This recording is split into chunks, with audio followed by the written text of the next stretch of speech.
Hi, here we're going to be looking at linear sequences, and I'm going to take a simple example and show how to develop the nth term formula for a linear sequence.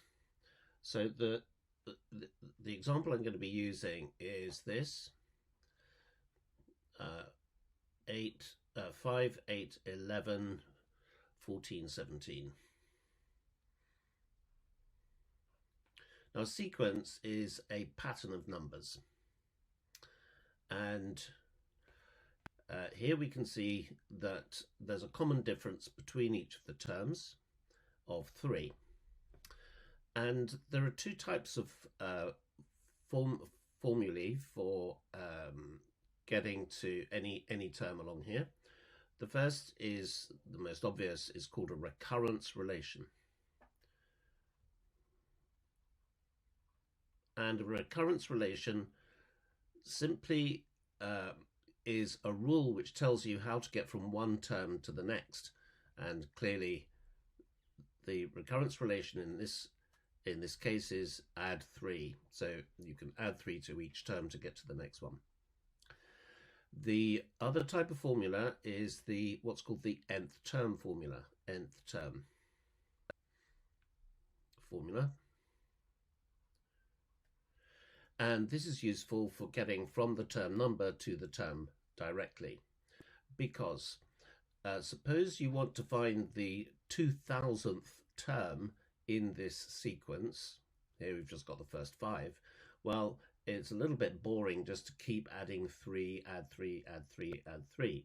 It's far better to get to a formula that connects the term number to the term itself. So underneath here, I'm going to write the term numbers. This is 5 is term number 1. Then we've got term number 2, term number 3, 4, and 5. And so under here, I'm going to write that the first term is 5.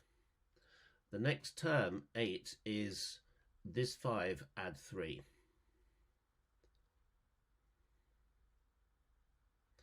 The term 11 is the first term, add 2 lots of 3. So it's 5 plus 2 times 3. And then we've got 5 add, excuse me, 5 plus 3 times 3. And 5 add 4 lots of 3. And if you look at each of these, you can see that the number of 3's that are added to the first term, 5, is equal to 1 less than the term number. So this 4 is 1 less than 5. The 3 here is 1 less than 4, and so on. So if we want to know the 2000th term, it's going to be 5 add 1,999 lots of 3. That's 1 less than the term number.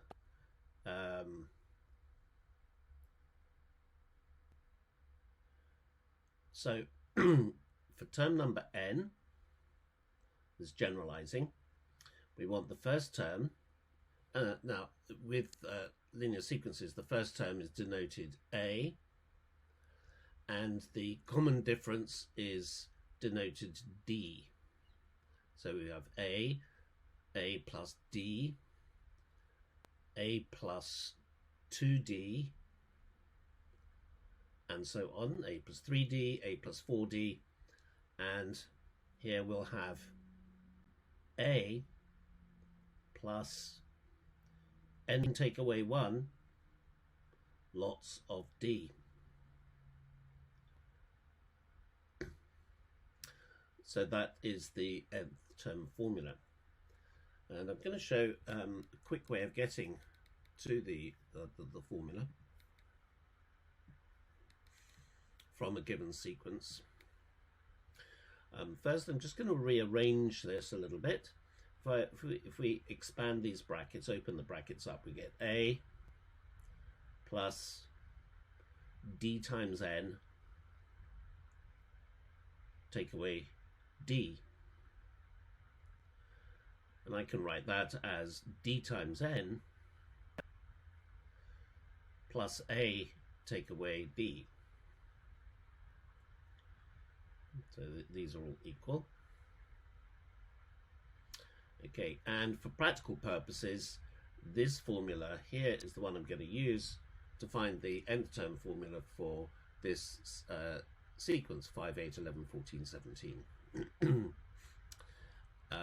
So if we look here, we can see that a equals 5 and we've got d equals 3. Well, a really easy way to get the nth term formula, nth term equals, we write down the d term, which is 3 in this case, times n. So it's 3n.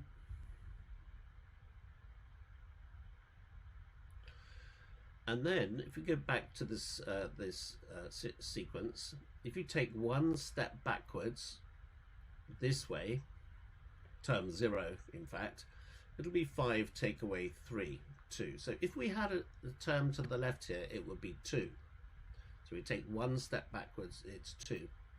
And that is what we add onto the 3n here, 2.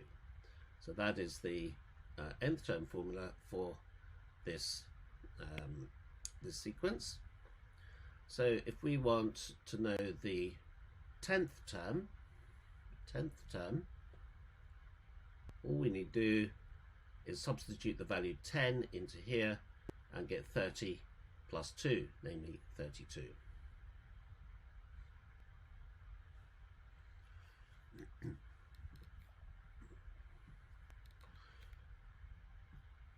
Now, just before giving a few examples for you to do, we can plot the sequence on a graph. So here we've got term number 1, and term number 1 was 5. Let's round about here. Term number 2 was 8. It's here. Term number 3 is 11. Term number 4 was 14. Run out of space there. Okay, and we can draw a straight line through these points, possibly round about there.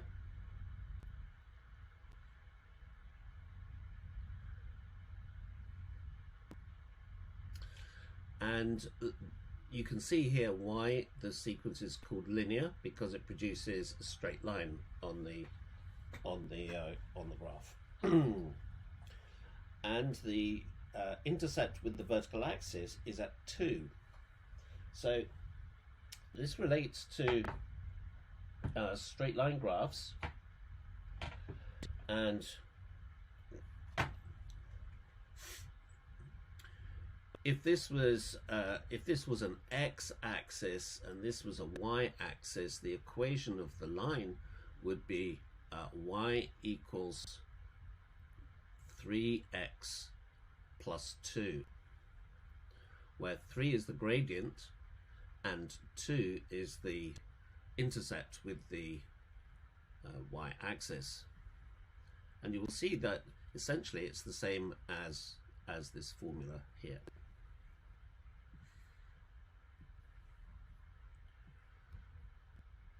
Okay, so what I'd like you to do is find the nth term formula for these three sequences: 5, 7, 9, 11, 2, 7, 12, 17, and 28, 25, 22, 19. So you can stop the video, have a minute or so just to do these. Okay, so here the common difference is 2, and if we take one step back, we get to 3. And so the formula is 2n plus 3. Here the common difference is 5. And if we take one step back, we get to minus 3. And so the formula is 5n minus 3. And here, the common difference is minus 3. And if we take one step back, we get 31. And so the formula is minus 3n add 31. It's always useful to check the formula once you've found it. So what is the check? If we take n is 3, for example, and put a 3, we should get these terms. If n is 3 here, we get 2 3s add 3 is 9. If n is 3 here, we get 5 3s take away 3, which is 12. And with n is 3 here, we get 31 take away 9, which is 22.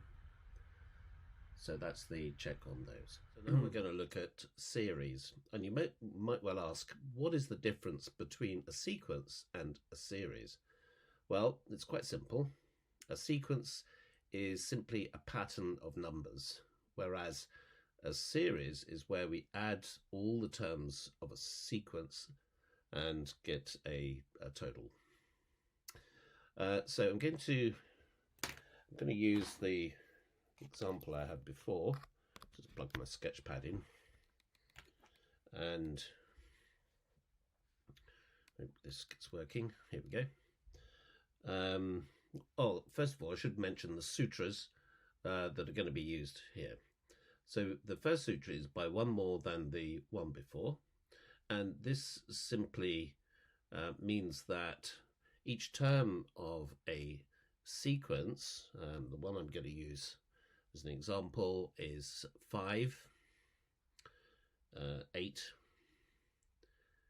This is a linear sequence, 11, 14 and 17. And I'll be looking at this particular example before moving on to the general case. Well, in a very simple way, each of these terms is one more 3 than the one before. So that's a sort of overarching sutra for linear sequences. The next sutra, only the last terms. Now, in the original language, it doesn't mean the ones at the right-hand end. It can also mean the term at the beginning and the term at the end. So it's the terms at the extremities, and we'll be using that extensively. This next sutra, particular and general, in its main application comes to mean average. So we'll be looking at an average. And what has that got to do with particular and general is that when you think about what an average or a mean is of a set of numbers, it is a single number which represents the whole. So the general means the whole, and the particular is the single number. So an average is a single number which in some way represents the whole, and we'll be using that. So we've got this sequence here, and if I insert plus signs, now it is a series, and we're going to add up the series. Now I'm going to refer to the way in which we can find the average of a set of numbers, and the average, or the mean, the arithmetic mean, is the total, or the sum, divided by the number of terms, n. And so if we want to find the sum, we could take the average value of all the numbers and multiply by the number of terms, and that's what we're going to do. Now if you look at this series here, 11 is the middle term. So it is the average term, the mean. Why is that? Well, it's because 8 and 14 are like equidistant from 11. This is -3, this is +3. And 5 and 17 are also equidistant from 11. Therefore, 11 must be the mean. But how can we calculate that? We can calculate that by taking only the last terms and dividing by 2. In other words, we take the 5 and add the 17. Those are the last two terms, the outer two terms, and divide by 2. And we get the mean of 22 divided by 2 is 11. And then we've just got to multiply that by the number of terms, which in this case is 5. So we get 11 times 5, which is 55. And that is the total of the series.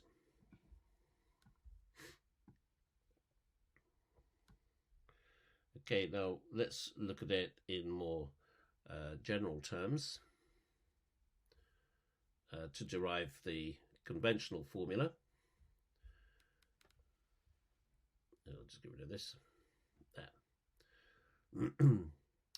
So previously it was shown that if A is the first term, then the term number 1, then the term number n is A plus n minus 1 lots of D. And this is the last term, A plus n minus 1D. And we've got terms in between, like A plus D plus A plus 2D, and so on. But to find the mean, all we've got to do is take the first term and the last term, divide by 2, and then to find the total, we multiply by the number of terms, n. So we take the first term, A, add the last term, which is A plus n minus 1 lots of D, divide all by 2, and multiply by n. And this gives us the conventional formula for the sum of an arithmetic sequence, arithmetic series. The Sn is n over 2 times 2a plus n minus 1 lots of d.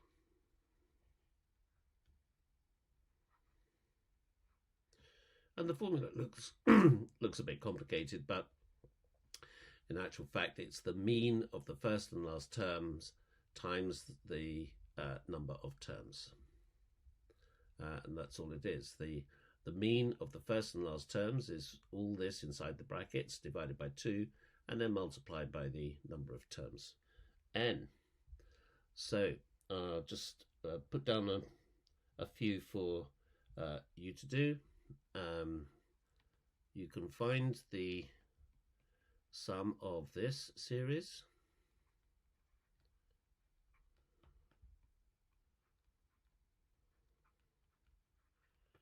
and then of this series,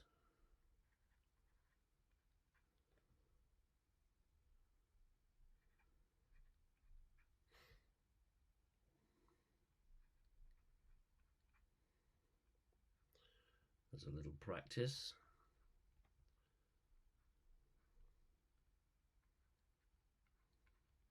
And then of this one,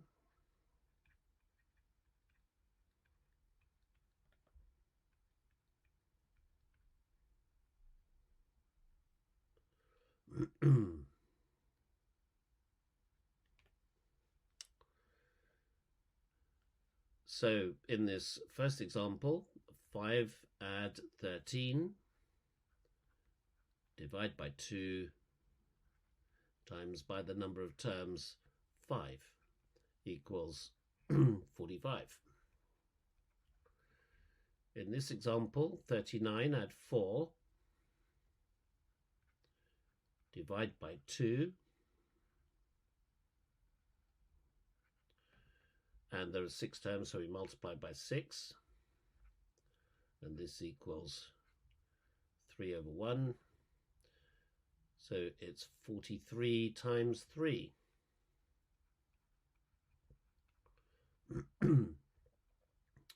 Which is 1, 2, 9, 129, 3 4s 12, 3 3s are 9, 43 times 3. And here is the problem is to add up all the integers from 1 to 100. So we just take the mean of the first and the last, 100 plus 1, divide by 2, and multiply by 100. We could say that's 50 times 101. 101 multiplied by 50 is equal to 5050.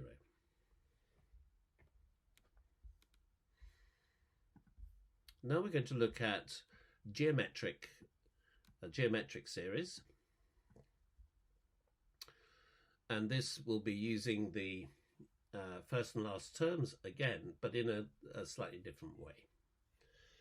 So a geometric sequence is different from a linear. Instead of having a common difference, we have a common ratio. So if I write down a simple one like 3, 6, 12, 24, 48. And that's term number 1, 2, 3, 4, and 5. First, we're going to establish the nth term of a geometric sequence. Geometric means that we've got a constant ratio. In this case, it's multiplying by 2. So the recurrence relation is to take each term and multiply by 2 to arrive at the next term. But what about the nth term formula? So I could express these terms as 3. This 6 is 3 times 2. The 12 is 3 times 2 times 2, which is 3 times 2 squared. Then we have 3 times 8, which is 3 times 2 cubed. And then we have 3 times 2 to the power of 4. 3 times 16 is 48. And if you compare the term number to the power, you will see the term number is always 1 more than the power. So if I want term number 8, it's going to be 3 times 2 to the power of 1 less than 8 is 7. And if I want term number n, it will be 3 times 2 to the power of n take away 1. And in this we can see that 3 is the first term, which we've called a, and 2 here is the ratio, so that we call r. And so in general, the nth term of a geometric sequence is equal to a times r to the power of n take away 1. N take away 1. Okay, we're going to move straight on to finding the sum of a geometric series. So in the example that I'm going to show, I'm going to look at 3, add 6, add 12, add 24, add 48.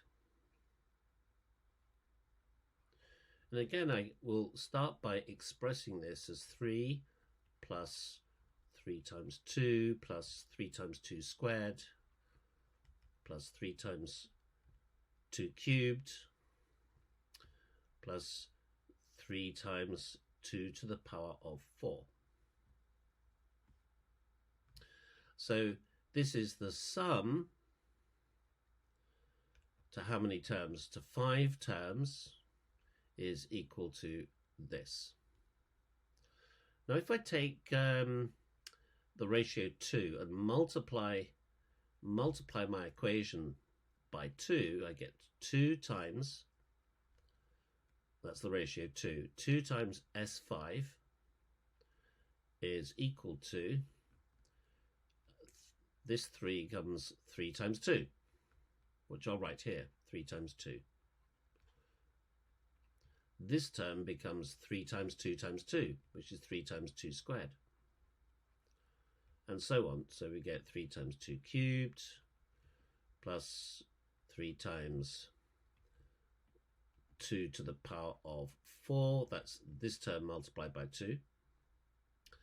Now this last term multiplied by 2 becomes 3 times 2 to the power of 5. So now I've got these two equations, and I'm going to subtract one from the other. I'm going to subtract the top one from the bottom one. So I'm going to subtract 2 times the sum to 5 terms, take away the sum to 5 terms, leaving 1 times the sum to 5 terms is equal to. So, and if we subtract on the right here, all these middle terms knock each other out, and we're left with 3 times 2 to the power of 5, take away 3. That's this last term here. Take away the first term here. And from that we can work out that the sum to 5 terms is equal to 3 times 32, 2 to the power of 5 is 32, 3 times that is 96, 96 take away 3 equals 93. Okay, so far. Now we're going to look at the general expression, the general expression of that, and this is how the formula is conventionally derived. We start with the first term a. The next term is a times the ratio r, and the next term is this times r squared. This term times r is ar squared plus ar cubed plus all the way through to a times r to the power of n minus 1. That's the last term. So this is the sum to n terms. Then we multiply everything by r. So this a multiplied by r is ar, which I'll write here. This ar multiplied by r is ar squared. Then we get ar cubed, and so on, through to ar to the power of n minus 1. That's the term before this last one is ar to the power of n minus 2, and if you multiply that by r, it gives this. And then this term multiplied by r gives ar to the power of n. And then we subtract the two equations. So if I call this equation 1 and this equation 2, I'm going to subtract 2, take away equation 1, which is r times Sn, take away Sn, equals, and all these middle terms knock each other out again, except for the last one here and the first one here, arriving at a r to the power of n, take away a. Now then I'm going to factorize both sides. You've got a common term, common factor of Sn, so this is Sn multiplied by r take away 1. And on the right here we have a times r to the power of n take away 1. And then we simply divide both sides by r minus 1, arriving at the well-known formula Sn is equal to a times r to the power of n minus 1 divided by r minus 1. And that's usually written like this.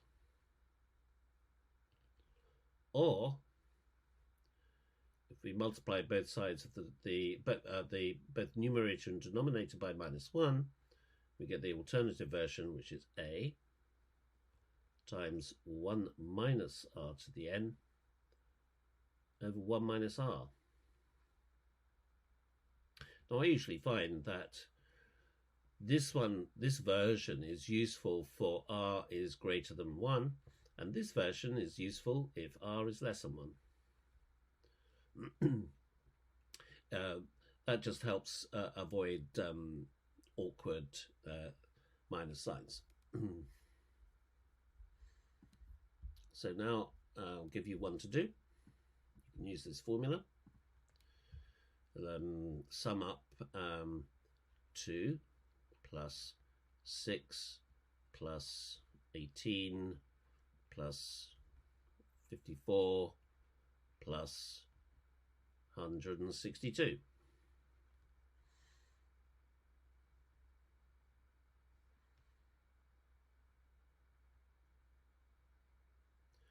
Okay, so